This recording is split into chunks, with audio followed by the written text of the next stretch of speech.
Est-ce que tout ça, c'est la faute de la sécurité de Trump?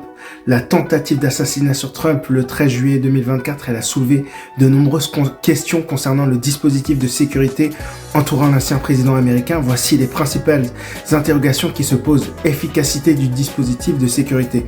La proximité du tireur avec sa cible et la durée pendant laquelle il a pu agir sans être neutralisé soulèvent des doutes quant à l'efficacité du dispositif de sécurité.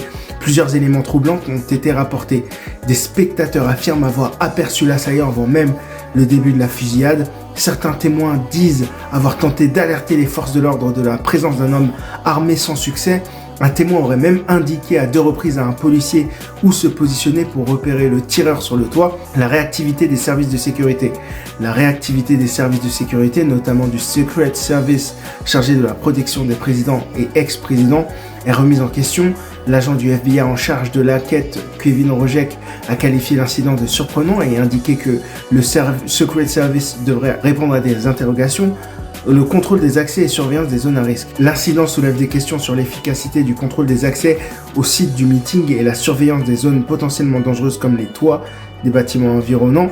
La formation et préparation du personnel de sécurité. La capacité du personnel de sécurité à réagir rapidement et efficacement face à une menace imminente est également remise en question, notamment au vu des témoignages des spectateurs ayant tenté d'alerter les forces de l'ordre. Alors, est-ce que tu penses que la sécurité était défaillante? Dis-le moi en commentaire.